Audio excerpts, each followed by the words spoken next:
আসসালামু আলাইকুম সবাইকে।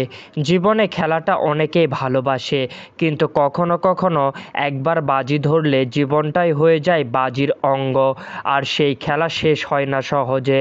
আজ আমরা ব্যাখ্যা করব আহট সিরিজের এক ভয়ঙ্কর পর্ব, গ্যাম্বলার পার্ট 1। এই গল্পই আমাদেরকে নিয়ে যাবে ভয়, লোভ আর মৃত্যুর ছায়াপথে। আমরা ঢুকে পড়ি গল্পের আসল চরিত্রের জগতে। নাম রণবীর, একজন প্রফেশনাল জুয়ারি। জীবনে তার একটাই নেশা, জুয়া খেলা। খেলা, বাজি ধরার উত্তেজনা, হারানোর ভয় আর জেতার লোভ। রণবীর শহরের নানা বড় বড় জুয়ার আসরে তার নাম ছড়িয়ে দিয়েছে। সে যেতেই থাকে। তার কৌশল, তার ঠান্ডা মাথা, তার বুদ্ধি সবাইকে চমকে দেয়। কিন্তু বড় জুয়ারিরা সাবধান বাণী হিসেবে তাকে একজন বলে, রণবীর, খেলো যত খুশি, কিন্তু একদিন যদি ভুল জায়গায় বাজি ধরো তখন তোমার নিজের প্রাণই হবে পুরস্কার। রণবীর এসব কথা নিয়ে হাসাহাসি করে। সে বিশ্বাস করে তার নিয়ন্ত্রণের বাইরে কিছুই নেই। এক রাতে রণবীরের কাছে এক রহস্যময় লোক আসে। লোকটির পোশাক পুরনো ধরনের, চোখের দৃষ্টি অদ্ভুত ঠান্ডা। আজ রাতের খেলা অন্য রকমের হবে। রণবীর জিতলে তা চাইবে তাই পাবে, হারলে তোমার আত্মা হবে আমাদের। রণবীর প্রথমে মনে করে এটা মজা, কিন্তু আশেপাশের বাতাস কেমন ভারী হয়ে ওঠে। চারপাশে এক অদৃশ্য চাপ অনুভব করে সে। তার মনের ভেতরে ভয়ের একটা ছোট্ট বীজ পড়ে যায়। কিন্তু রণবীর কখনো পিছুপা হয় না। সে বাজি ধরতে রাজি হয়।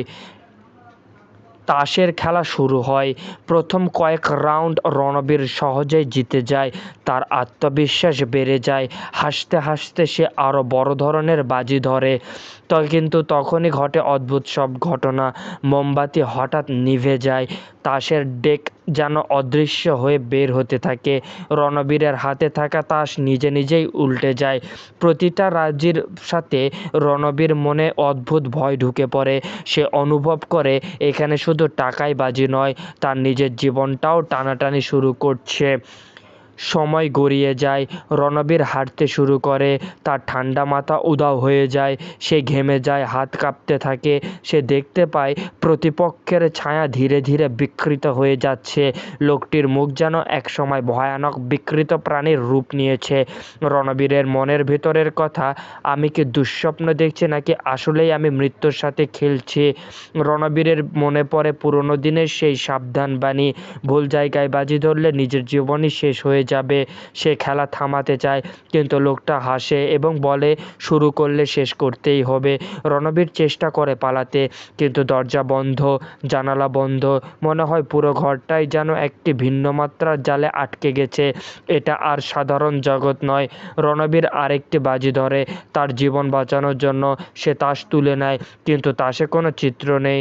পুরো ডেক ফাঁকা। এই মুহূর্তে সে বুঝতে পারে সে আসলে মৃত্যুর খেলা খেলছে, যেখানে জয়ের কোনো রাস্তা নেই। তখনই রহস্যময় লোকটি বলে, তোমার আত্মাকে আমরা নিয়ে যাব, তোমার দেহ থাকবে খালি, খোলস হয়ে থাকবে। রণবীর জ্ঞান হারিয়ে পড়ে। শেষ দৃশ্যে দেখা যায়, সকালে এক পথচারী পরিত্যক্ত ঘরের বাইরে অচেতন অবস্থায় রণবীরকে পেয়ে যায়। তার মুখ মৃতর মতো সাদা, কিন্তু সে নড়াচড়াও করতে পারছে না। তার জীবন কেড়ে নিয়েছে লোভ, এক ভয়ঙ্কর খেলা।